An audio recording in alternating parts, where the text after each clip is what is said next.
Good afternoon viewers and welcome to my YouTube channel Helpline English by Imran Jaleel once again. आप सब लोगों का बहुत बहुत स्वागत है और इस रिक्वेस्ट के साथ मैं शुरू करूंगा अपनी वीडियो के इसको सब्सक्राइब करिए, लाइक करिए और शेयर करिए ताकि मैं और ज़्यादा लोगों तक पहुंच सकूं। अपनी पिछली यानी कि 16th वीडियो में 16वीं वीडियो में मैंने बात की थी वॉज ऑफ वर्क की, लेकिन वो वॉज ऑफ वर्क का यूज़ था सिर्फ सिचुएशंस, लोकेशंस, पोजीशंस और कंडीशंस के लिए। आज हम वॉज ऑफ वर्क की एक्टिविटी में कैसे यूज़ करेंगे ये बताऊंगा मैं आपको, लेकिन उससे पहले मैं फिर आपसे रिक्वेस्ट करूं कि सब्सक्राइब ज़रूर करिए मेरे चैनल को, लाइक भी करिए और शेयर भी करिए। अब हम बात करते हैं कि वॉज ऑफ वर्क के साथ हम वर्ब को यूज़ कैसे करेंगे कि उससे एक्टिविटी को दिखाएं। तो याद रखिए कि वॉज ऑफ वर्क से जब हम एक्टिविटी दिखाते हैं इंग्लिश में या बताते हैं, बोलते हैं या लिखते हैं तो वो एक्टिविटी कंप्लीट नहीं होती है, वो एक ऑन गोइंग एक्टिविटी होती है, कंटिन्यूअस एक्टिविटी होती है, कंप्लीट एक्शन नहीं होता है। I was waiting for you, मैं आपका इंतज़ार कर रहा था, किया नहीं था मैंने, एक्शन कंप्लीट नहीं हुआ था, मैं आपका वेट कर रहा था। आई वॉज वेटिंग, वेट में आईएनजी लग जाएगा, आई के साथ वॉज लगेगा, आई के साथ वर नहीं लगता है। लेकिन you were talking too much, तुम बहुत ज़्यादा बात कर रहे थे, बहुत ज़्यादा बातें कर रहे थे जो लोगों को बुरा लग रहा था। तो यू के साथ वर लगेगा, यू के साथ वॉज नहीं लगेगा। And you were talking too much, तुम बहुत ज़्यादा बातें कर रहे थे, करके नहीं चुके थे, कर रहे थे। Continuous action, not a complete action. लेकिन मैं अगर किसी कंप्लीट एक्शन की बात करूं तो मैं कहूं आई वेटेड फॉर यू, मैंने आपका इंतज़ार किया या किया था। That doesn't make any difference to English कि मैंने किया या किया था। मैंने ग्रेजुएशन 1989 में किया या किया था, दोनों तरीके से सेंटेंस बनेगा। I did my graduation in 1989। लेकिन अगर मैं कहूँ कि 1987 में मैं कर रहा था तो I was doing my graduation in 1987। ये इनकम्प्लीट एक्शन है क्योंकि ग्रेजुएशन मेरा कंप्लीट नहीं हुआ था, मैं कॉलेज में था, पढ़ाई कर रहा था, ग्रेजुएशन कर रहा था। I was doing my graduation, ठीक। और अगर इसी को हम सवाल बना दें तो were you doing your graduation in 1987, you के साथ वर आएगा लेकिन आई के साथ वॉज आएगा, तो were you doing your graduation in 1987, ये मैं आपसे मालूम कर रहा हूँ, ये मैं आपसे क्वेश्चन कर रहा हूँ। Were you doing your graduation in 1987। Who was knocking at the door, बताइए क्या मतलब हुआ। Who was knocking at the door, दरवाजे पर कौन खटखटा रहा था, कौन दरवाज़ा बजा रहा था। तो knocking at the door, knocking the door नहीं होगा। Who was knocking at the door या who was knocking on the door, क्योंकि ये गतिविधि, ये क्रिया चल रही थी। लेकिन दरवाजे पर किसने खटखटाया था, action complete. Who knocked eight the door, ये फ़र्क है पास्ट कंटिन्यूअस जो कि वॉज और वर्ब के साथ वर्ब में आईएनजी लगाकर बनाते हैं, और पास्ट सिंपल या पास्ट इंडेफिनिट जो कि कंप्लीट एक्शन की बात करता है कि किसी ने क्या किया था। He came to me at 11:30 last night. He came to me, come का पास्ट टेंस केम हो गया, वो आया था मेरे पास रात 11:30 बजे। ही केम टू मी। लेकिन ही वॉज कमिंग अगर मैं कहूँगा तो इसका मतलब है कि वो आया नहीं था बल्कि वह आ रहा था, उसका ये एक्शन चल रहा था। वो रास्ते में था, सड़क पर था, बता रहा था मुझे फ़ोन पे कि मैं आ रहा हूँ, तो मैंने कहा वो रात 11:30 बजे आ रहा था मेरे घर या मुझसे मिलने के लिए। तो he was coming to me, was coming आ रहा था, केम आया था, डिड ही कम, क्या वो आया था, ये क्वेश्चन हो गया। Did you call me at 7:30 in the morning, ये कंप्लीट एक्शन की बात कर रहा हूँ मैं। क्या तुमने सुबह 7:30 बजे मुझे कॉल किया था। Did you call me at 7:30 in the morning, complete action का क्वेश्चन कि किसने क्या किया था, ये हम डिड से मालूम करेंगे, ठीक। और अगर यही क्वेश्चन पूरे जवाब के लिए हो कि what time did you call me this morning, आपने मुझे आज सुबह किस टाइम कॉल किया था, तो ये हाँ या ना का जवाब नहीं है, इसमें मैं पूरा आंसर चाहता हूँ कि किस टाइम आपने कॉल किया था।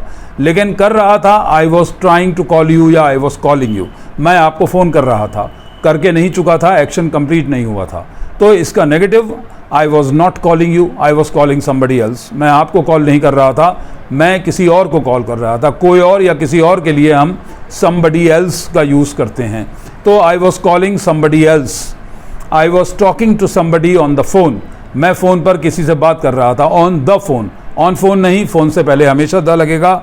ये मैं आपको अपनी पिछली वीडियोस में बता चुका हूँ, द का रूल के रेडियो से पहले, फ़ोन से पहले द लगेगा, टीवी से पहले नहीं लगेगा, जब तक कि हम उस टीवी को जानते नहीं होंगे या सब लोग नहीं जानते होंगे।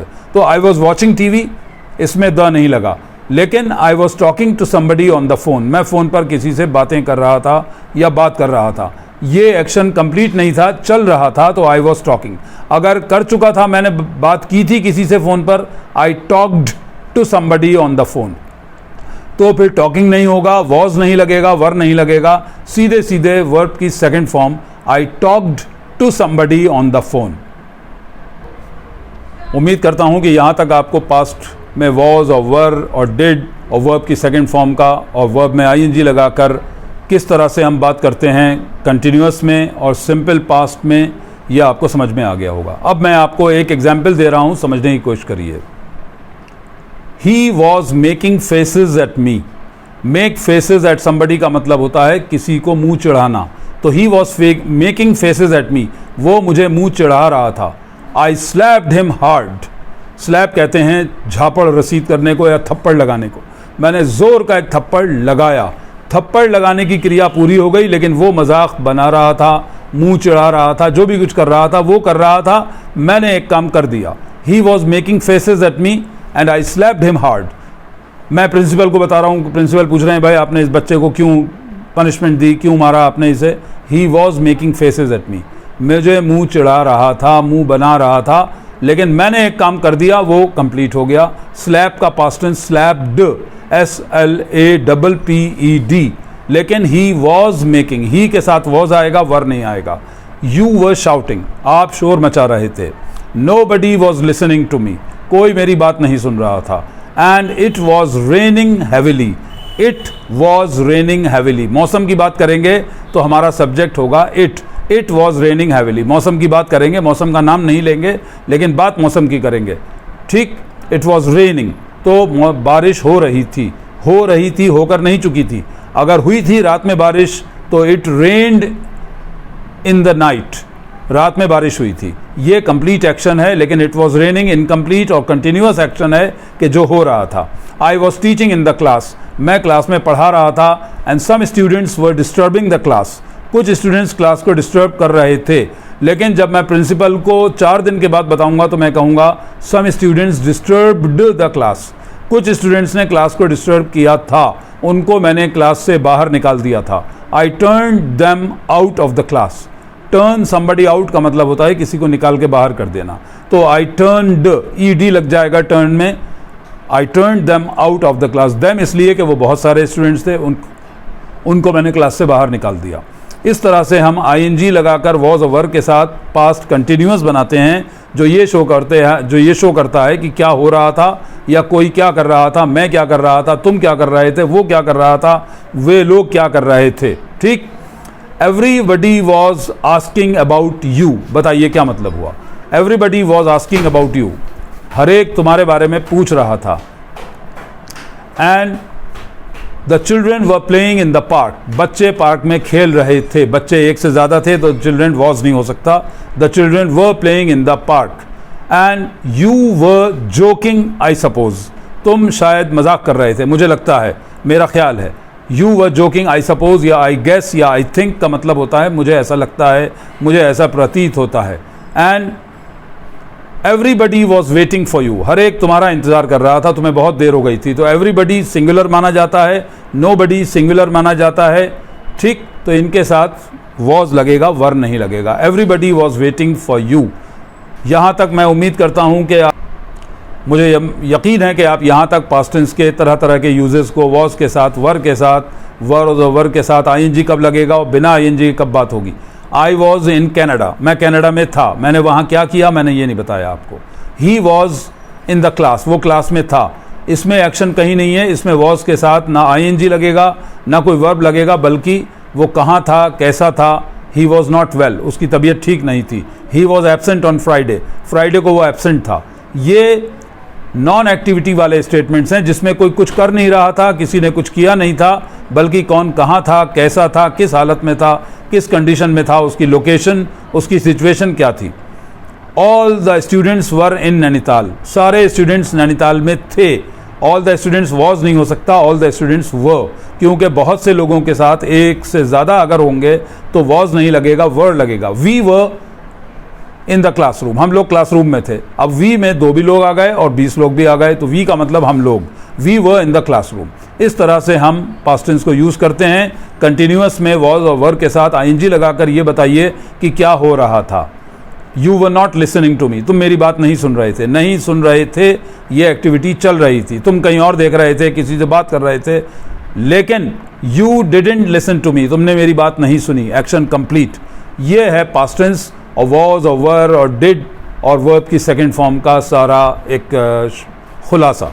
उम्मीद करता हूँ, बल्कि यकीन है कि आप इस वीडियो को अगर 1 से 2 बार या 3 बार देखेंगे तो आपको पास्ट टेंस में कभी कोई प्रॉब्लम नहीं होगी। So all the best, thank you for watching this video and wait for my next video, जिसमें मैं प्रेजेंट परफेक्ट, जो कि इंग्लिश का सबसे मुश्किल टेंस, सबसे कंफ्यूजिंग टेंस होता है, उसके बारे में बात करूंगा। लेकिन उससे पहले मैं चाहूँगा कि आप मेरी वीडियोज़ और मेरे चैनल को सब्सक्राइब करें, लाइक करें और शेयर करें। And thank you very much for watching once again. So see you in my next video इंशाल्लाह। All the best.